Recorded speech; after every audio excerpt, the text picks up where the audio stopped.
Bonjour tout le monde, bienvenue sur cette vidéo. Aujourd'hui, je vais vous montrer comment obtenir votre première transaction immobilière en 14 jours seulement ici aux États-Unis, d'accord? La meilleure manière de trouver de l'immobilier ici aux États-Unis, les gars, après avoir construit un portefeuille immobilier qui vaut 6,5 millions de dollars ici aux États-Unis, devinez quoi? Je sais exactement comment trouver les meilleurs deals ici aux États-Unis et ce sont les deals qui sont, ce sont les maisons, les biens immobiliers qui sont hors du marché, qui sont pas sur le marché. Et la manière de les trouver, moi, mon équipe, quand j'ai commencé, j'étais tout seul, mais aujourd'hui, j'ai toute une équipe. La meilleure manière de les trouver ici aux États-Unis, bien sûr, c'est faire des appels, envoyer des messages en masse, d'accord? Il y a toute une stratégie pour faire le marketing. Je vais faire toute une vidéo pour vous montrer exactement comment moi et mon équipe, on fait le marketing pour le trouver. Mais pourquoi les meilleurs deals sont hors du marché? Parce que quand vous trouvez des deals hors du marché, d'accord, vous êtes en train de parler directement avec le propriétaire, d'accord? Vous êtes en train de parler avec le propriétaire et du coup, vous pouvez négocier les meilleurs prix, d'accord? Vous pouvez négocier des achats avec terme, d'accord? Tout ça, je vais expliquer sur d'autres vidéos et j'ai déjà créé une vidéo pour vous expliquer c'est quoi l'achat immobilier avec terme, d'accord? Donc, pour aujourd'hui, je vais vous montrer la meilleure manière de trouver votre premier deal. D'accord? Je ne parle pas de financement ici, je parle juste de trouver du bien immobilier. Je ne parle pas de comment le financer. La meilleure manière de le financer, je vais faire toute une autre vidéo pour vous expliquer comment financer vos biens immobiliers. D'accord? Donc, la meilleure manière que moi et mon équipe, hier on a clôturé sur un deal qu'on a trouvé, d'accord? C'est une maison qui a une valeur de 290 000 dollars. D'accord? Et les propriétaires, ils sont en ce qu'on appelle un statut qu'on appelle pre-foreclosures ici aux États-Unis. D'accord? Les pre-foreclosures ici aux États-Unis, ce sont des maisons. Donc, ce sont des propriétaires qui ont un risque de perdre leur maison à la vente aux enchères. Pourquoi? Parce qu'ils n'ont pas payé la banque. Ça fait des mois, peut-être des années parfois. D'accord? Et cette maison ici, vous allez être fasciné à quel point non seulement ces biens immobiliers sont faciles à avoir, mais comment est-ce que vous allez vous dire, comment est-ce que des propriétaires pareils peuvent perdre des maisons à des valeurs aussi énormes pour des petites sommes. Et je vais vous montrer exactement ce que je veux dire par là. Donc la valeur de cette maison ici qu'on vient de clôturer ici à Georgia, d'accord, on l'a clôturé hier, la valeur de la maison c'est 90 000 dollars. La valeur de la maison toute renouvelée, elle vaut 290 000 dollars, ok? Mais eux, ils n'ont pas payé la banque et ils doivent à la banque 8 500, d'accord? Mon tableau, il est tout petit, donc je vais vous écrire ça ici. Donc, ils doivent à la banque 8 500 dollars et la banque dit, écoute, si vous ne payez pas ça, dans 30 jours, on va vendre votre maison aux enchères et récupérer notre argent. Un propriétaire ici aux États-Unis, un propriétaire de maison, si vous perdez votre maison à la vente aux enchères, c'est un truc que vous n'avez pas envie d'avoir sur votre dossier national. Pourquoi? Parce que ça va vous affecter. On appelle ça avoir un foreclosure sur votre dossier. Ça va vous affecter pour avoir du boulot, avoir un bon crédit, avoir un bon profil pour les banques, tout ça. D'accord? Donc, les gens ne veulent pas ça ici aux États-Unis. Donc, mais ils doivent que 8 500 dollars sur une maison qui vaut combien on a dit? 290 000 dollars. Et devinez quoi? Ici aux États-Unis, la réalité, c'est que la plupart des gens, ils n'ont pas 500 dollars sur leur compte d'épargne. Ça, c'est la réalité. Pas parce qu'il n'y a pas de l'argent dans l'économie, pas parce qu'il n'y a pas des opportunités dans l'économie. Non, le problème des Américains, c'est qu'ils n'ont pas la discipline financière. Les États-Unis, c'est une économie consommatrice. Les gens, ils font que consommer des choses qu'ils n'ont pas besoin. Tout est sur crédit, tout est sur... Ils font que prendre des dettes. Les voitures, c'est une dette. Le téléphone, c'est une dette. L'ordinateur, c'est une dette. Le canapé, c'est une dette. La télévision, c'est une dette. C'est un truc de malade. Donc, ce genre de personnes ici, ils n'ont pas 8 500 dollars pour pouvoir payer la banque et ne pas perdre leur maison qui a une valeur de 290 000 dollars, d'accord, à la vente aux enchères. OK? Et ces deux sœurs qui ont hérité une maison, la maison de leur maman, d'accord? Et la maman, elle a acheté cette maison, ça fait plus de 20 ans. Ça fait plus de 20 ans. Donc, elle a presque fini de payer la dette sur la maison. Donc, ce qu'on a fait, quand on a trouvé cette famille-là, et ici aux États-Unis, ces données sont gratuites. Ce sont des données publiques. Vous pouvez voir ces données-là en ligne. Vous pouvez aller par exemple sur auction.com, vous pouvez aller sur preforeclosures.com. Je vais mettre tous ces liens-là sur les descriptions en dessous, d'accord? Mais vous pouvez aller sur ces sites-là et voir toutes les maisons dans votre commune ou bien dans votre état et voir quelles maisons vont être vendues aux enchères la semaine prochaine ou dans 2 semaines ou dans un mois. C'est public. Ici aux États-Unis, il n'y a pas de données privées. Ça n'existe pas. D'accord? Ça n'existe pas. Je vais le répéter 3 fois. Il n'y a pas de données privées aux États-Unis. Ça n'existe pas. OK? Donc, d'un côté, c'est bon pour le business, pas bon pour l'individu. Mais bon, ça, c'est une autre histoire pour un autre jour. Donc, quand on a trouvé cette famille ici, d'accord, on a appelé la famille et mon équipe a dit, écoute, si vous voulez, nous, on peut payer le 8500 $. Comme ça, vous ne perdez pas votre maison à la vente aux enchères. Et on va vous donner une histoire de 30 jours pour pouvoir déménager. On va mettre de l'argent dans votre poche. Et on les a fait une offre de 90 000 $. D'accord, pour acheter la maison, on a fait une offre de 90 000 $. OK? Et ces 90 000 $-là, les 8 500 sont inclus dedans. D'accord? Donc les 8 500 vont servir à payer, d'accord, pour ne pas qu'ils perdent la maison à la vente aux enchères. Et la différence vont aller dans leur poche. OK? Et ils vont louer autre chose parce que pour l'instant, ils ne devraient même pas avoir un bien immobilier qui les appartient. Pourquoi? Parce qu'elles n'ont pas de l'argent. Elles n'ont pas d'argent, elles n'ont pas de travail. D'accord? Je pense que quand on est allé voir cette maison, la maison, l'odeur dedans, on dirait une famille qui est sous drogue, machin. Anyway, on ne va pas rentrer dans ces détails-là aujourd'hui. Mais on a fait une offre. N'oubliez pas, on a juste fait une offre. OK? On a fait une offre. Donc, on a envoyé un contrat à la famille, d'accord? On a envoyé un contrat qui dit qu'on va acheter la maison à 90 000 $. Et combien est-ce que j'ai dit que la maison, elle vaut? La maison, elle vaut 290 000 $. Une fois qu'elle est renouvelée, OK? Une fois que vous avez ce contrat ici aux États-Unis, d'accord? Vous pouvez faire plusieurs choses.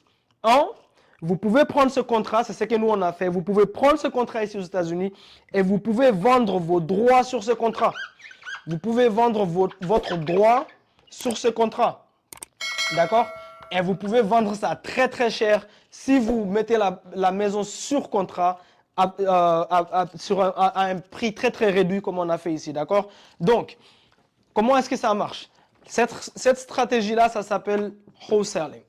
OK? Ça s'appelle wholesaling real estate. OK? Donc, tout ça, ce sont des termes que vous pouvez rechercher en ligne. OK? Wholesaling real estate. Donc, vendre les contrats, ça s'appelle wholesaling real estate. Et à combien, nous, est-ce qu'on a vendu le contrat? Pourquoi on a vendu le contrat? Parce que, la maison, elle est lapidée, elle a besoin de beaucoup de rénovation. C'est une maison qui n'a pas été renouvelée, peut-être depuis 2008, je pense. D'accord? Donc, il y a encore les anciennes peintures, les anciens cabinets de cuisine, tout ça. Donc, on préfère donner ça à une autre personne qui va venir renouveler cette maison et va la remettre sur le marché pour gagner du profit. Donc, nous, tout ce qu'on a fait, c'est vendre le droit à notre contrat. Donc, on n'a pas dû ramener l'argent. Tout ce qu'on a fait, c'est l'offre. L'offre sur papier. Et les propriétaires ont signé que oui, on va vendre la maison à la compagnie de Mamadou à 90 000 $. Et moi, je prends ce document-là et je trouve ce qu'on appelle ici aux États-Unis un cash buyer. OK? Un cash buyer, c'est une personne qui achète des maisons cash.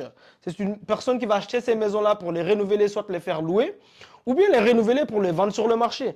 Donc, moi, ce que je fais, je suis parti chez Joanne. C'est elle qui a acheté, la femme qui a acheté cette maison, c'est une Asiatique, elle a acheté le contrat avec nous. Je suis parti chez Joanne et j'ai dit, Joanne, je vais te vendre mon contrat ici. OK? On a vendu ce contrat-là, on l'a eu à 90 000 $. On a vendu à 153 000 $. OK? Je lui ai vendu ça à 153 000 $. Faites le math sur faites le calcul sur la différence. Donc, je prends un contrat, le bout de papier, et je crée un autre deuxième contrat pour vendre les droits de mon contrat. Ça s'appelle assigning a contract. Je vais mettre tous ces termes-là en dessous. OK? 153 000, boum, moins 90 000 $. Boum, 63 000 $ que moi et mon équipe, d'ailleurs on a clôturé ce deal-là hier et je vais mettre la photo ici du document de chez le notaire, le reçu qui vous montre exactement qu'on a clôturé, on a fait ce profil-là, juste pour vendre le bout de papier, c'est tout ce qu'on a fait. Pour vendre le bout de papier. Mais imaginez que je voulais garder cette maison, j'ai pas envie de vendre le contrat, ok? Je vais vendre la maison, je vais garder la maison moi-même et la faire louer ou faire ce que je veux. Très très simple. Je vais aller trouver du financement.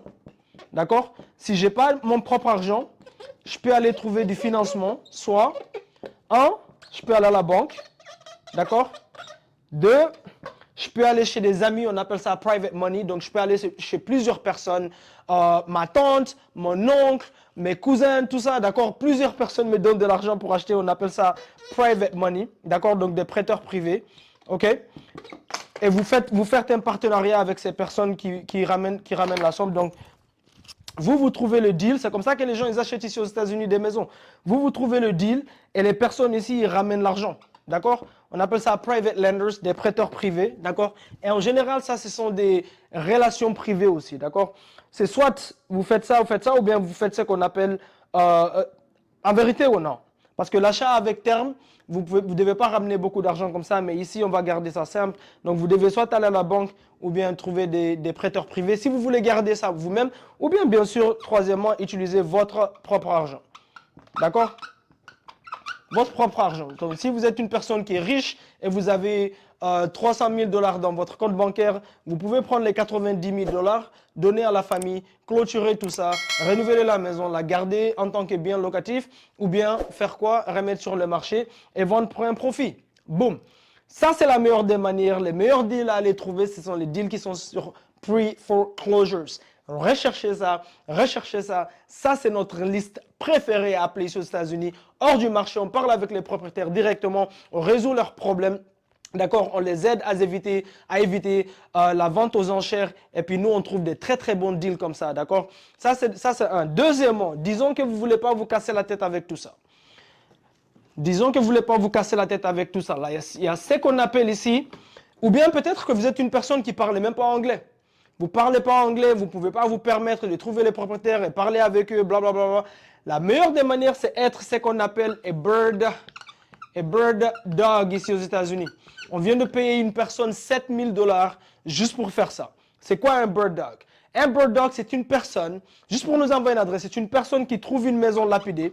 Donc, disons que vous avez un travail ou bien que vous êtes en train de vous promener, peu importe, et vous êtes dans votre voiture et vous voyez des maisons qui ont l'air abandonnées, des maisons qui ont l'air lapidées. Vous pouvez voir que les gazons, personne n'en prend soin. Même si une personne y vit, mais personne n'en prend soin. Le toit, il est tout dégueulasse. Le devant de la maison est tout dégueulasse. Il y a plein de voitures abandonnées, machin. Vous prenez ces adresses de ces maisons-là et vous prenez une photo du devant de la maison et vous envoyez quoi? Vous envoyez juste l'adresse. Vous envoyez l'adresse à une personne comme moi, d'accord, qui fait de l'investissement immobilier à temps plein, d'accord. Et ça, votre adresse ici vaut du cash. Si on parle au propriétaire, nous on sait comment trouver le propriétaire, on sait comment négocier avec le propriétaire. Si on parle au propriétaire et qu'on finit par avoir le contrat et que ce contrat aboutit à du cash, devinez quoi? On vous paye quoi? 7 000. Donc on vous paye entre 2 500 $. On vous paye entre 2 500 $ à 10 000 $ juste pour nous ramener quoi? Juste une adresse.